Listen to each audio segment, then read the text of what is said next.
un gran ejemplo, una gran muestra de lo que realmente es la bondad, de lo que realmente es dar, ¿sí? Y como todo lo que el Señor otorga y todo lo que el Señor ofrece, lleva no solamente un propósito, sino también un proceso. Dentro del fruto del Espíritu Santo, que es la bondad, hay un proceso, hay también un propósito y debe haber, por ende, un resultado o un fruto con él. Amén. Y cuando hablamos de tener en cuenta la parte de la bondad y hablando de la parte que Dios hace con el ser humano, el Señor ha mostrado hacia el ser humano su bondad, incluso en el momento más duro de la historia. Y el momento más duro de la creación es cuando el ser humano peca. Y eso ocurre en el jardín del Edén. Amén. Y quiero que me acompañe a la Biblia, al libro de Génesis capítulo 3, versículo 21. Génesis capítulo 3, versículo 21. Y cuando esté ahí me dice un fuerte amén. Amén. Génesis capítulo 3, versículo 21. Y todos ya conocemos la historia de cómo Adán y Eva pecaron y por ello son destituidos, ¿sí?, del reino, por ello son sacados del huerto del Edén. Y en ese momento hay un momento de juicio y también se profetiza la llegada del Señor Jesús desde Génesis 3. Sin embargo, en el versículo 21 específicamente sucede algo que muestra en ese corto versículo una gran característica del corazón de Jehová. Y en el versículo 21 dice: y Jehová Dios hizo al hombre y a su mujer túnicas de pieles y los vistió. Amén. Cuando Adán y Eva pecaron, lo primero que corrieron a hacer fue ¿qué? A taparse de la desnudez, ¿cierto? Y se colocaron a manera de ellos unas hojas, ¿sí?, para tapar la desnudez, porque debido al pecado se dieron cuenta que estaban desnudos. Sin embargo, el Señor Jehová, antes de expulsarlos del paraíso, pese a que pecaron, pese a que hicieron mal, pese a que hicieron todo lo que hicieron en una condición de perfección, el Señor Dios Todopoderoso hace un sacrificio en ese momento, hace una ofrenda para Él mismo, y con esa piel los viste para que salgan a vivir la vida por fuera, pero no de cualquier manera, sino al menos protegidos.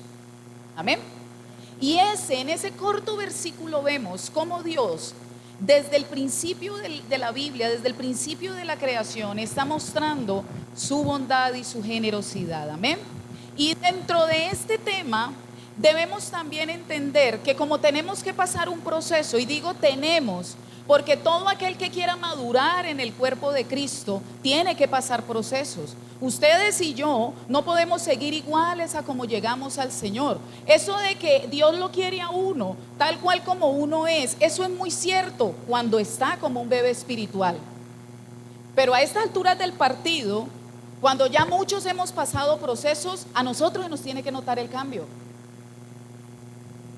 En muchos aspectos, podemos decir, todavía estamos luchando en unas áreas, sí, claro, y esa lucha será hasta que Cristo venga, pero en otras áreas ya se tiene que haber superado. No se puede seguir igual, amén. Y dentro de este proceso de la bondad o del dar, siempre debemos tener primeramente, y el primer punto es primeramente tener en cuenta el ejemplo de Dios, y teniendo en cuenta el ejemplo recibido, debemos dar el primer lugar al Señor, amén.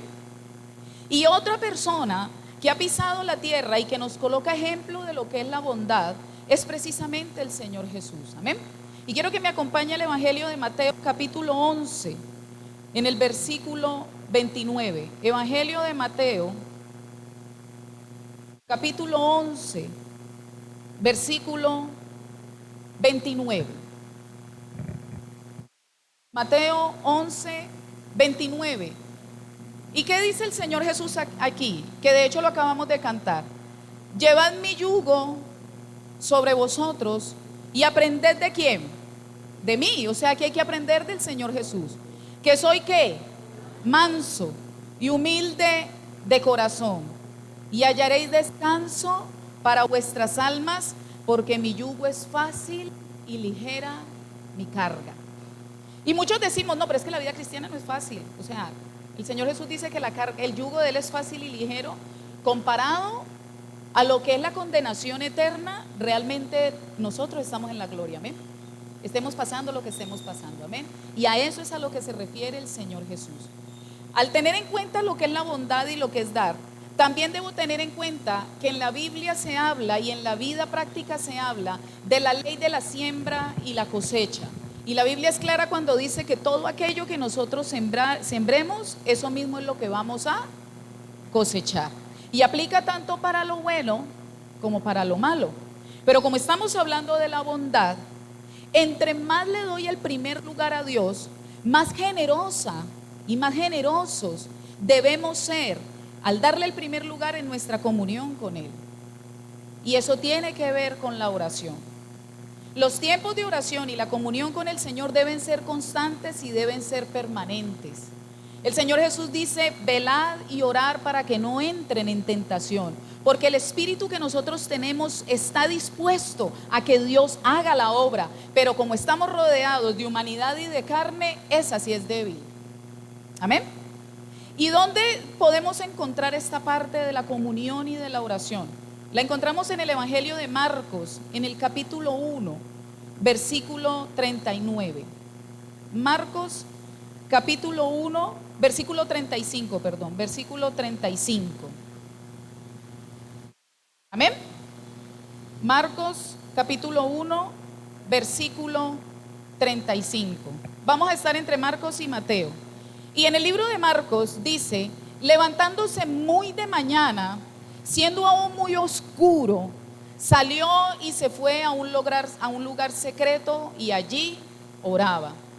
Y le buscó Simón y los que con él estaban, y hallándole le dijeron: todos te buscan. Él les dijo: vamos a los lugares vecinos para que predique también allí, porque para esto he venido. Y predicaba en las sinagogas de ellos en toda Galilea y echaba fuera los demonios. Cuando la Biblia dice que Jesús oraba desde muy temprano y cuando aún era oscuro, es lo más probable que fueran las 3, 4 de la mañana, ¿sí?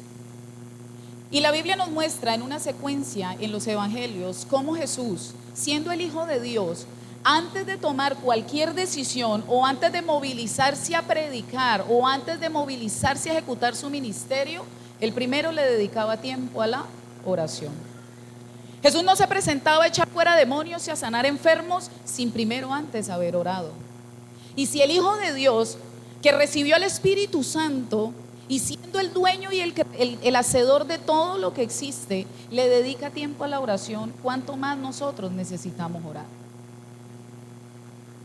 Y cuando nos hablan de bondad, por lo general uno piensa y lo asemeja y lo asimila con la parte financiera, ¿cierto? Con la parte del ayudar al prójimo, con la parte de compartir. Eso es una parte de la bondad, eso es una parte del dar.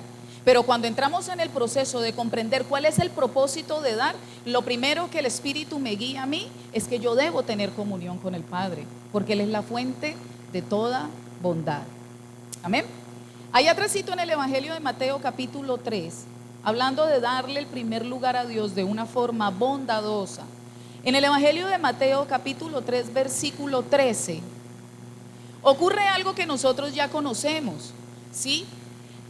Mateo capítulo 3, versículo 13 dice: entonces Jesús vino de Galilea a Juan al Jordán para ser ¿qué? Bautizado. Cuando Jesús se hace bautizar, lo primero que está mostrando es que Él está mostrando sujeción a una autoridad que en ese momento se ejercía, y esa autoridad era la de Juan. Amén. Y si Jesús, siendo el Hijo de Dios, se sujetó a una autoridad terrenal, ¿cuánto más nosotros debemos sujetarnos a las autoridades? Lo otro es que a través del bautismo Jesús está estableciendo un orden ministerial, o sea que está mostrando la organización de Dios. Un cristiano que ha madurado y que tiene claro que su vida ya no volverá a ser la misma, está obligatoriamente, espiritualmente comprometido a dar un paso de fe y de obediencia, y ese paso de fe y obediencia inicia por el bautismo. Hay personas que llevan 20 y 30 años en las iglesias y quieren servir y quieren hacer muchas cosas, pero no dan el paso de fe y de obediencia, que es bautizarse. Y cuando lo van a dar encuentran una cantidad de excusas para decir que no. Y resulta que eso es parte de la organización y Jesús ha colocado el ejemplo. Amén. Así que si usted, mi amado hermano y mi amada hermana, ha hecho ya su oración de fe, tiene claro cuál es su llamado, tiene claro que Jesucristo es su Salvador y su Señor, es momento de que tome la decisión de bautizarse si no lo ha hecho. Amén. Muy bien, ahí adelante en el capítulo 4, acerca de orar y tener comunión con Dios, Mateo capítulo 4, versículo 1. Entonces Jesús fue llevado por el Espíritu al desierto para ser tentado por el diablo. Y después de haber ayunado 40 días y 40 noches tuvo hambre. También, muy conocido el pasaje. Pero ¿qué pasó después de que Jesús ha orado y ha ayunado 40 días y 40 noches? En el versículo 13 del mismo capítulo, ahí Mateo 4:13 dice: y dejando a Nazaret vino y habitó en Capernaum, ciudad martina, en la región de Zabulón y de Neftalí, para que se cumpliese lo dicho por el profeta Isaías cuando dijo: y da la profecía. Después de haber ayunado, después de haber estado orando y después de haber resistido a Satanás y haberlo enfrentado como lo enfrentó, Jesús sale de su ayuno directamente a predicar y a iniciar su ministerio. Ningún ministerio se puede sostener solamente por título. Los ministerios se sostienen, y todos los ministerios se sostienen, y gloria a Dios por los intercesores, porque los intercesores son el ministerio del privado, pero son las columnas que Dios coloca para orar y para repeler las retaliaciones del enemigo cuando los ministerios públicos se ejercen. Pero asimismo, cada ministerio o cada persona que pertenezca a un ministerio, estamos en la obligación de tener comunión con Dios. Amén. Y es algo que todos nosotros, realmente cuando el Señor nos pone el tema y nos evalúa, nos damos cuenta que fallamos. Amén.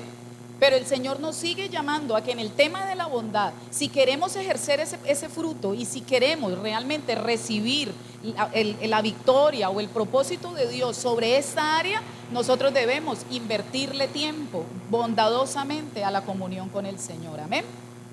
Después también nos muestra cómo, saliendo Jesús de esto, los capítulos de Mateo 5, 6 y 7 son el famoso Sermón del Monte. Y en ese Sermón del Monte, Jesús da la predicación más larga, pero más completa y más específica, iniciando su ministerio. Y si Jesús, que estuvo desde el principio, vivió todo ese proceso organizacional para ejercer su ministerio, ¿cuánto más nosotros como humanos necesitamos organizarnos en esa parte? Amén.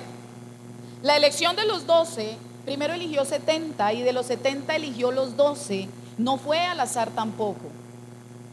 Y Jesús todo lo sabía. Jesús sabía que Pedro era este, que Andrés era este, que Felipe era este, que Natanael era este. Jesús sabía todo.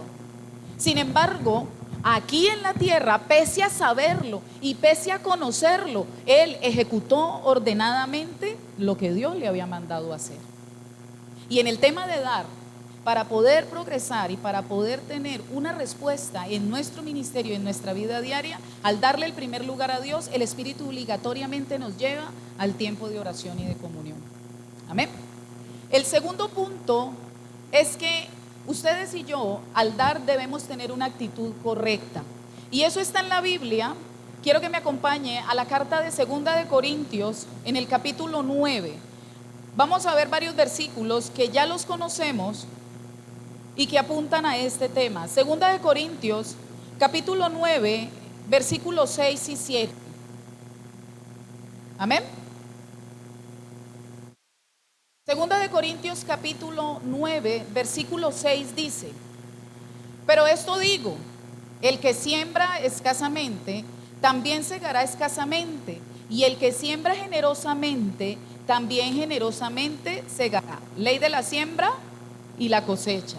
Versículo 7: cada uno dé como propuso en su corazón, no con tristeza ni por necesidad, porque Dios ama al dador alegre. Amén. Muy conocido, ¿cierto? Pero la clave principal, o una de las claves que nos enseña ahí, es que proponerse algo en el corazón es tomar una decisión consciente frente a Dios.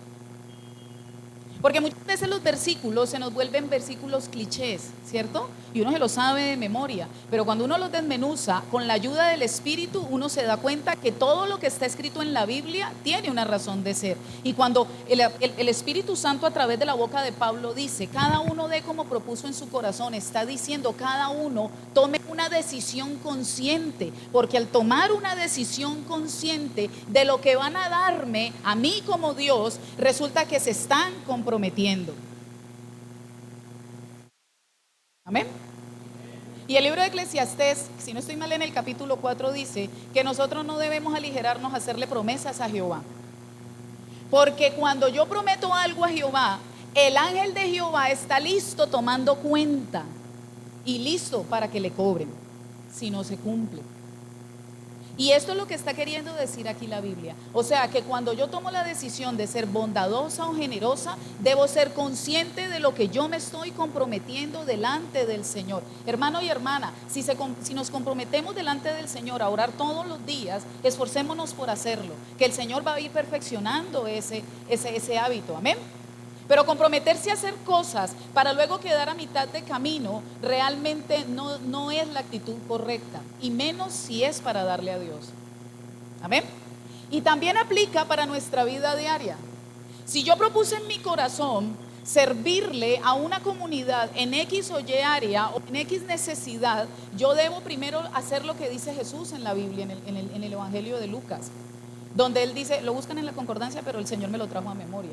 ¿Qué dice el Señor Jesús? ¿Quién de ustedes, un hombre que quiere construir una torre, no se sienta primero, mira los planos y mira el dinero o el presupuesto que tiene para construirla y acabarla? No sea que faltándole la deje a mitad y luego venga a ser objeto de burla. Y eso mismo ocurre con la actitud correcta para dar. Si una persona madura en el Evangelio se compromete a hacer algo para el Señor, debe evaluar primero cómo va a ejecutarlo y cómo va a culminarlo. Porque ¿por qué la gente le pierde fe a uno como cristiano? Porque uno promete y no cumple. O promete unos días y luego no vuelve. Eso lo vemos todo el tiempo. Y eso no es de Dios, amados hermanos.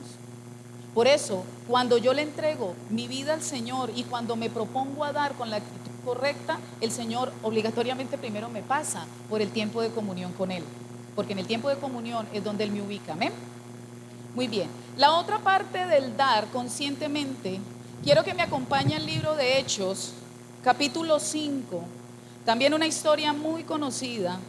Hechos, capítulo 5, en el versículo 3.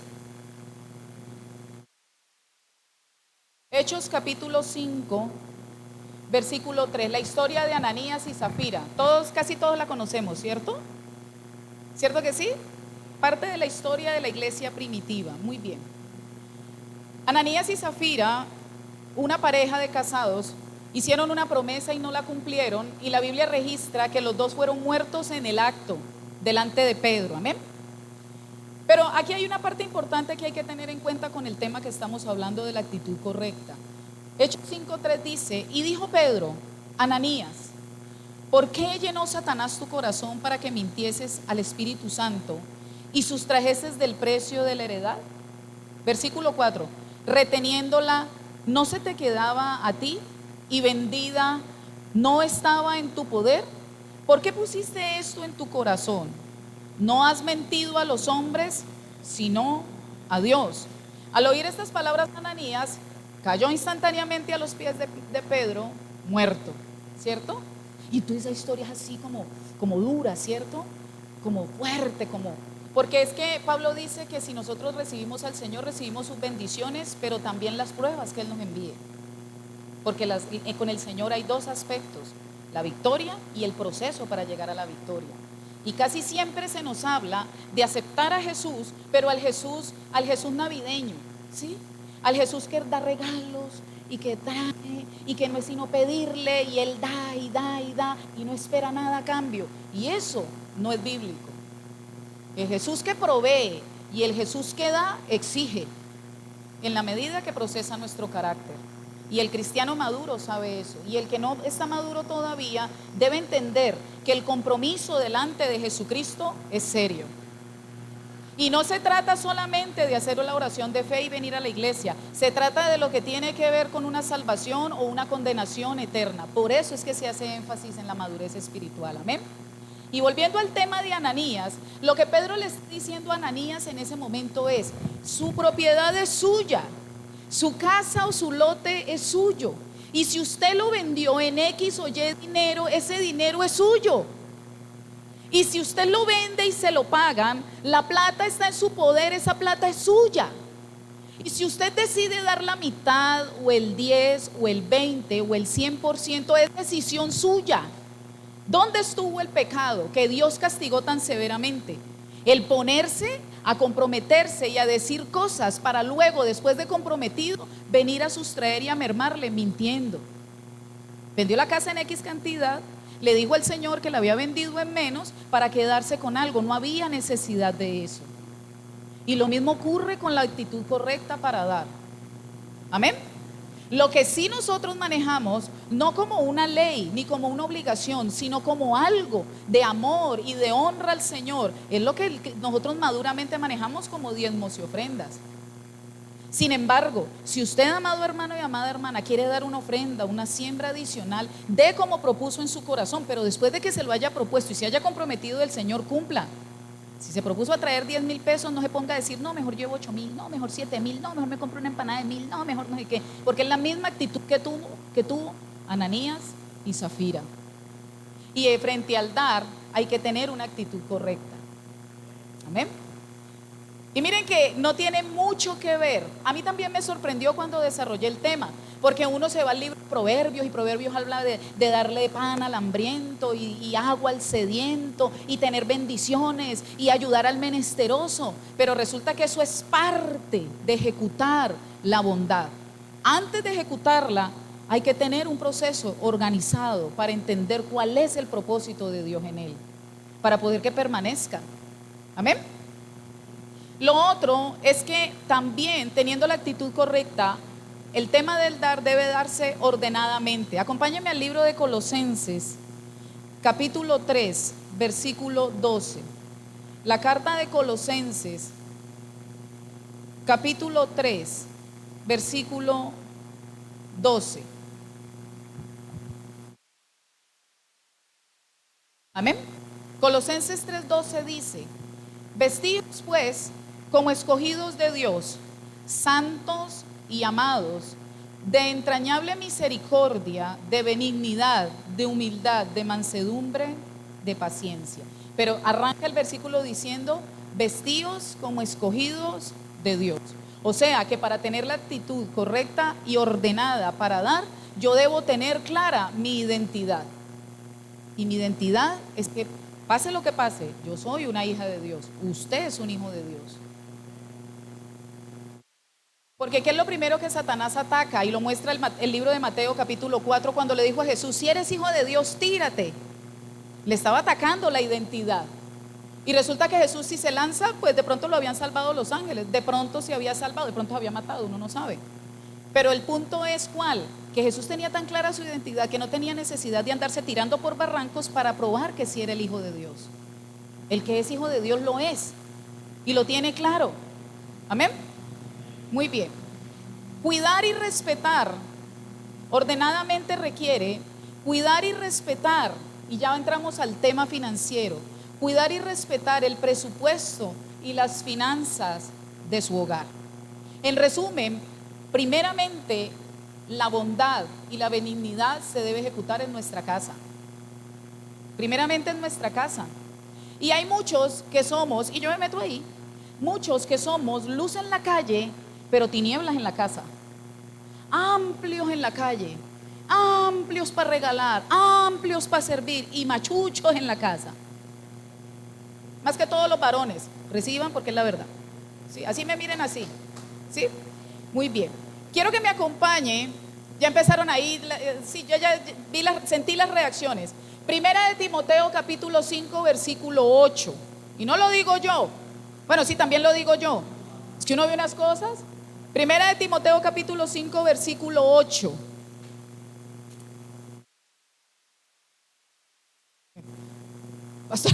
El pastor le hace una barra de allá. Primera de Timoteo capítulo 5 versículo 8. Mire lo que dice la palabra.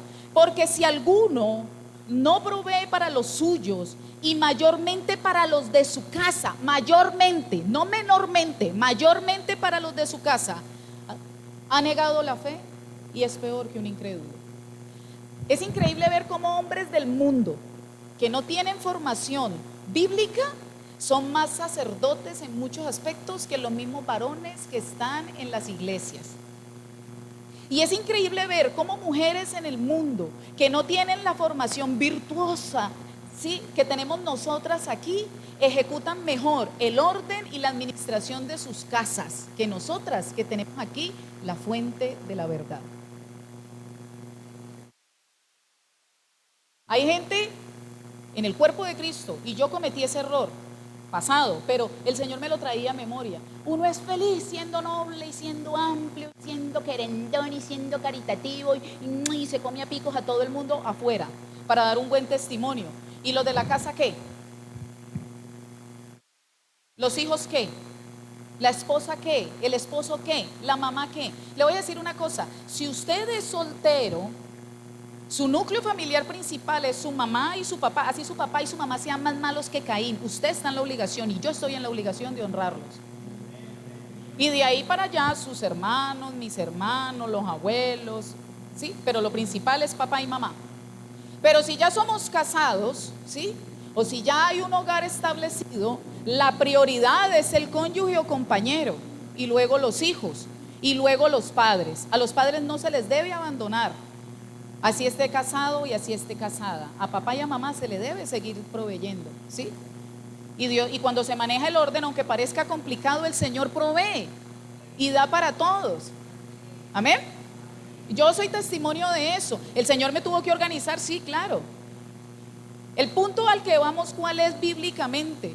Que primero es la casa, primero las personas que están dentro de nuestro hogar, dentro de nuestra casa. ¿Cómo se pretende que haya abundancia en nuestra mesa? El dinero que corresponde al hogar se está yendo en cosas y en chucherías y en gente afuera. Yo he visto cristianos, ¿sí?, no aquí, en otras iglesias, y son amplios gastando una cosa, son amplios dando regalos, son amplios acordándose de los cumpleaños, muy lindo, muy hermoso. ¿Y los de la casa qué? Gastándose la plata del recibo, de la energía, invitando a almorzar una cochada de gente que porque quiere quedar bien y que porque quiere dar testimonio, y la luz pendiente de pagarse y luego se la cortan. Bueno, yo lo digo por mí, ¿no? Porque yo era así, toda sinvergüenza, ¿sí? Y uno, ay no, Dios me provee, pero yo me gasto esto y toda embelequera, porque las mujeres somos embelequeras, ¿no? Pues yo no sé ustedes, pero yo sí. Y es un embeleco con todo y eso, mejor dicho. Y el amor de mi mamá, ¿qué? La honra de mi mamá, ¿qué? La honra de mi hija, ¿qué? La honra de las personas que están en mi casa, ¿qué? Entonces, cuando el Señor interviene, lo primero que le dice a uno es, deje de negar la fe y primero provea para su casa. Y cuando provea para su casa, entonces miramos afuera. Que sí hay que proveer afuera, claro que sí. Pero cuando damos el orden establecido por el Señor, las cosas se acomodan. Amén. Muy bien. Si usted tiene hijos, dentro de sus posibilidades, dele lo mejor a su hijo y a su hija. Dentro de sus posibilidades, ¿sí? Ahora no vaya a ir a empeñar el televisor para darle unas zapatillas de 250,000 pesos y se va a quedar sin televisión. No, hasta allá no, ¿sí? Ordenadamente. Pero si le va a comprar un par de zapatos para el colegio, cómprele algo bueno. Si le va a comprar unos calzoncillos, cómprele algo bueno. Si le va a dar un pedazo de carne, déselo bueno. Si se porta mal, dele duro, corríjalo, dígale al Señor que le diga cómo lo tiene que corregir, fumíguelo, como decimos nosotros aquí, ¿sí? Pero sin perder de vista el punto. Óigame, Dios le ha dado a usted y a mí lo mejor. Después nos coge y nos juetea, claro, pero en el momento de la alimentación y en el momento de la provisión, el Señor nos da lo mejor. ¿Por qué los padres envejecen y tienen hijos años? Porque los hijos aprendieron de ellos. Una machuchería para darle a un hijo, por Dios bendito. ¿Ah? Pero resulta que cuando el hijo crece y se quiere venir a pedir que el niño responda o la niña responda, porque ya es un hombre y una mujer, los hijos son tacaños con los padres. ¿Por qué? Porque vieron a un papá y una mamá tacaños con ellos. Y no estoy hablando de alcahuetear, no, porque yo soy partidaria de que parte del amor es la disciplina en los muchachos. Y como maestra lo ejecutamos, eso lo saben ustedes, ¿sí? Sin dejar de amarlos, a ellos hay que corregirlos. Pero en las actitudes de la provisión, a la familia y a los hijos hay que darles lo mejor, dentro de sus posibilidades. Hago la aclaración, ¿no? Porque pues Rockefeller le dará a los hijos lo mejor dentro de sus posibilidades. Yo le daría a mi hija lo mejor dentro de las mías. Pero mi hija sabe que si yo le regalo, aunque sea una salida a comer, yo no le voy a dar cualquier cosa. Prefiero no salir y prefiero ahorrar y organizarme, pero cuando le doy lo mejor. Entonces yo espero, y si Daniela me está escuchando, reciba, que cuando yo esté más viejita, ella me dé también de lo mejor. Amén. Muy bien. Allá atrásito, primera de Timoteo 3, no lo lea, vamos a mirar, yo lo leo rápidamente. Primera de Timoteo 3, versículos 3 y 4. Los requisitos de un obispo. Y entonces el Espíritu Santo se deleita mandando a través de Pablo todos los requisitos del obispo. Pero dentro de los requisitos del obispo está que no sea avaro, o sea, que no sea tacaño, ¿sí? Que no sea avaro, que gobierne bien su casa en todos los aspectos. Y por último, que dé un testimonio, un buen testimonio. Le voy a decir una cosa, y se lo digo con autoridad espiritual porque yo la pagué. Uno muchas veces tiene un excelente testimonio con la gente de afuera, pero pésimo con la gente de adentro. Y primero hay que cuidar el testimonio interno. ¿Sabe por qué? Porque le puede pasar lo que me pasó a mí. Afuera todo el mundo me veía muy bien. Y cuando le preguntaron a mi hija, adivine qué dijo. Adivine cómo me hizo quedar. Así. Por la misericordia. Llegué yo y la escuché y la callé. Si no me había hecho quedar más mal de lo que ya me había hecho quedar. ¿Sí? Y la reacción de uno como papá, ¿cómo es? Chito, cállese. La ropa sucia se lava en casa. ¿Usted por qué me habla? Sí, es cierto. Pero uno tiene que evaluar por qué los hijos a uno lo tienen en ciertos conceptos. Porque nadie lo conoce mejor a uno que la familia, la que vive con uno. Mi papá tenía un dicho cuando uno empezaba a alabar mucho a una persona, que uno decía, ay, es que es tan bello, ay, es que es tan buena gente, ay, es que es tan saludable, ay. Mi papá decía así, viva con él a ver si sigue creyendo lo mismo. Mi papá siempre lo callaba, a mí me callaba así, siempre mi papá me decía así, viví con él, a ver si seguís pensando lo mismo. ¿Por qué? Porque en la convivencia es donde uno se da cuenta quién es quién. Entonces, ¿puede uno tener un buen testimonio con las personas de afuera? Claro, es que es más, es obligatorio tenerlo. Algunos no lo tenemos, bueno, trabajamos en eso, sí, porque no nos vamos a poner a tapar el sol con un dedo. Y además a veces uno no le cae bien a la gente y yo no entiendo por qué. Si uno es tan lindo, ¿cierto?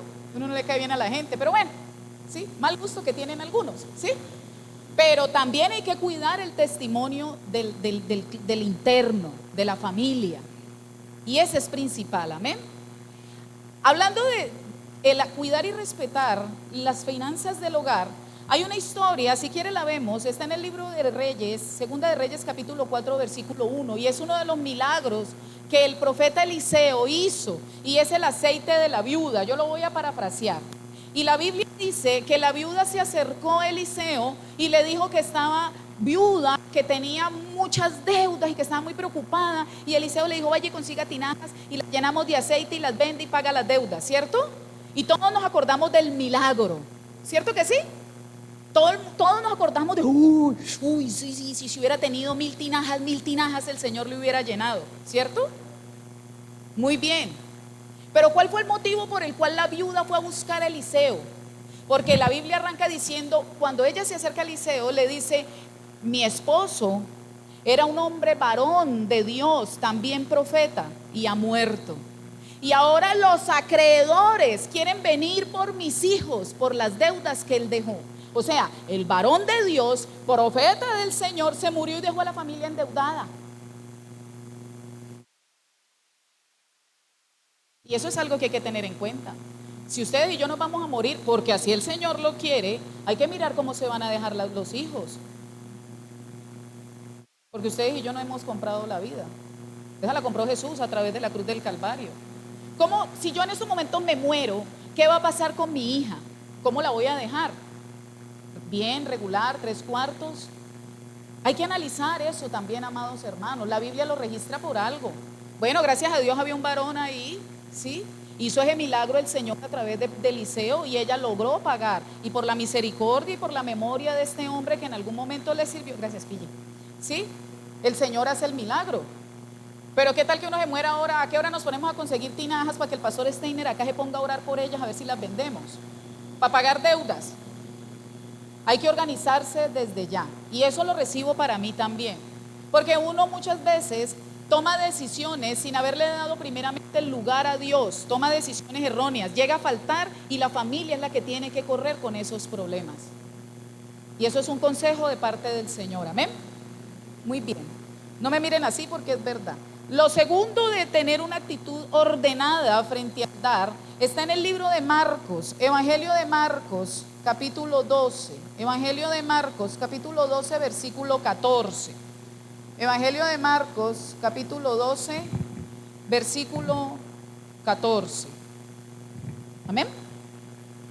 Y es la cuestión del tributo. Entonces en el versículo 14 dice: viniendo ellos, ¿quiénes? Pues los fariseos, le dijeron: maestro, sabemos que eres hombre veraz y que no te cuidas de nadie, porque no miras la apariencia de los hombres, sino que con verdad enseñas el camino de Dios.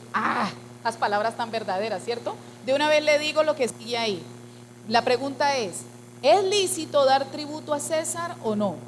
¿Daremos o no daremos? Versículo 15, mas él, hablando de Jesús, percibiendo la hipocresía de ellos, les dijo: ¿por qué me tentáis? Traedme la moneda para que la vea. Vea, no todo el que le dice a usted palabras hermosas, así sean verdad, está teniendo un corazón sincero. Porque lo que los fariseos le están diciendo a Jesús es cierto. Ay, no hay hombre más veraz que ningún hombre ha pisado la tierra más veraz que Jesucristo.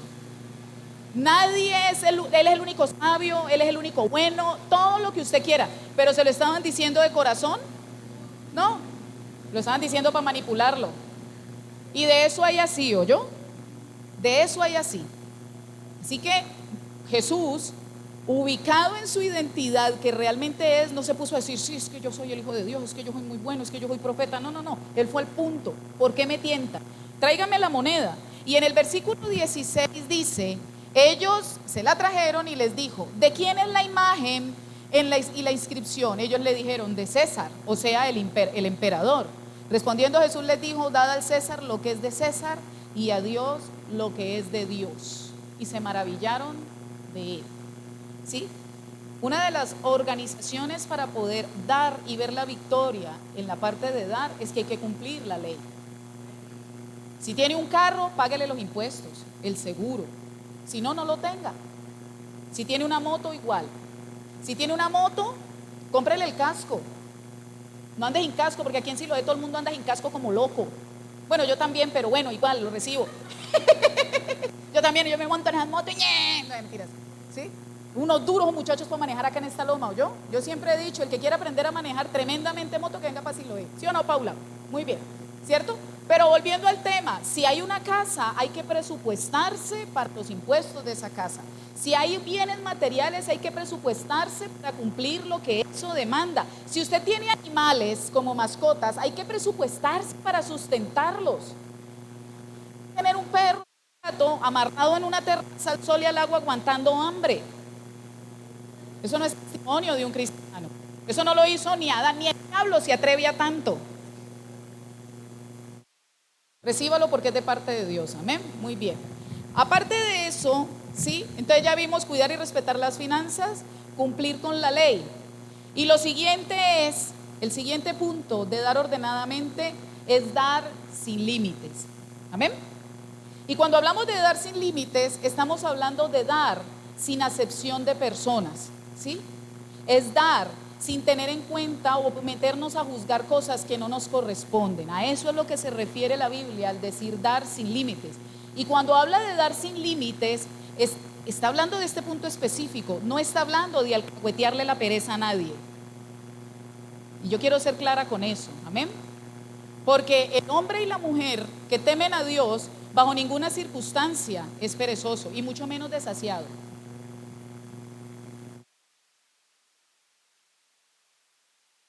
Muy bien, ¿cierto? ¿Y dónde vemos eso? En el tema de dar, sin ser alcahuete. Está en el libro de Proverbios capítulo 19, versículo 17. Libro de Proverbios capítulo 19, versículo 17. A Jehová presta el que da al pobre, y el bien que ha hecho se lo volverá a pagar. Mira esa promesa tan tremenda. Ayudar a los necesitados, es decir, que Dios dice, yo le debo a Marley, yo le debo a Estela, yo le debo a fulano, le debo, porque me sirvieron en un momento con una persona y yo le voy a pagar. Eso es lo que está diciendo la Biblia. Y Jesús dijo, a los pobres siempre los tendrán con ustedes. Significa que siempre a nuestro alrededor van a haber personas con unas condiciones de mucha necesidad. Y cuando habla de dar al pobre, no habla solamente de la parte financiera, sino también de la parte espiritual. Porque hay personas que son tan pobres que lo único que tienen es dinero. No tienen amor, no tienen fe, no tienen esperanza, no tienen dominio propio. Y eso hace parte, ¿sí? Eso hace parte del dar, ¿sí? Eso hace parte del dar. Y cuando hablamos también de tener un equilibrio, quiero que me acompañe a Segunda de Tesalonicenses. Mírenme acá y no se distraigan ahí con el niño.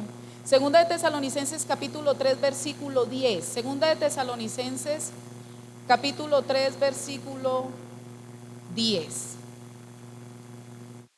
Amén. Y aquí está hablando Pablo a la iglesia de Tesalónica. Segunda de Tesalonicenses 3:10 dice: porque también cuando estábamos con vosotros os ordenábamos esto: si alguno no quiere trabajar, tampoco ¿qué? Coma. Y los que menos trabajan son los que más exigen para comer, ¿no? Ay, yo no como esto, yo como esto, muy poquito, ay, con arroz no, ay, ¿dónde está la carne? Ay, otra vez pollo, y es el que menos da. Porque el que no sabe lo que cuesta, le queda fácil exigir. Y no es bíblico, amada iglesia, la alcahuetería, pero sí es bíblico dar. Amén. O sea que entonces, ¿cómo entendemos una cosa con la otra? Sencillo, si estamos dándole bondadosamente el tiempo de comunión y de oración al Señor, el Señor se va a encargar a través de estos tiempos de guiarte y de guiarme a mí para que tengamos un equilibrio en todas las áreas, incluida la bondad. El Señor nos va a mostrar: dele, no dele, mérmele, dele, pero bajo estas condiciones, ayúdelo con esto, ayude con esta, absténgase de esto, cierre la boca con esto, ¿sí? No mire para allá. Eso hace el Señor cuando le damos el primer lugar. Amén. Pero parte del dar, y hemos visto todo el proceso, no es bíblico empezar a darle a las personas afuera si no se ha organizado primero la casa. Y eso le pasó a Ezequías. Ezequías fue visitado por Isaías. ¿Y qué le dijo Isaías? Usted se va a morir, ¿cierto? Y Ezequías se puso a llorar y le dijo al Señor: acuérdese todo lo que he hecho para usted, esto, aquello. Eso está ahí en el libro de Isaías.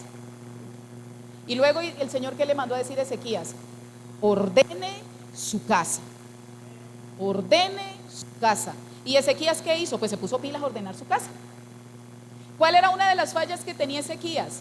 Y eso está registrado en el libro de Crónicas y también en el libro de Isaías 24 y 25, que Ezequías, como rey de Israel, le encantaba recibir visitas de reyes de otros países que eran paganos, y le encantaba abrirle las puertas de par y les mostraba los tesoros del Señor, y los llevaba a la casa del Señor y le mostraba los tesoros de la casa de Jehová y les contaba cómo las habían ganado, revelándole a una gente pagana que no tenía nada que ver con el pueblo cosas que debían haber quedado en intimidad de su hogar. Ese fue el pecado de Ezequías. Si no me cree, lea lo que ahí está, Isaías 25. Pero después de que Ezequías ordena su casa, el Señor le da 15 años más de vida y murió en buena vejez. y en buena vida. Amén. El Señor tiene respuestas bondadosas y generosas para ustedes y para mí. Amén. Pase lo que pase y haya pasado lo que haya pasado y esté pasando lo que esté pasando, confíe que lo que le está pasando es lo mejor. Porque si le está pasando maluco, el Señor le está quitando cucarachas y chécheres, como digo yo, que no le sirven para avanzar en su ministerio, que no le sirven para avanzar en su vida cristiana. No es fácil, pero su carga es ligera y su yugo es liviano y su corazón es humilde. Tenemos un Señor humilde, tenemos un Dios proveedor, tenemos un Dios entregado a su pueblo. No escatimó a su propio Hijo. Amén. Yo le invito a que se coloque sobre sus pies y oremos.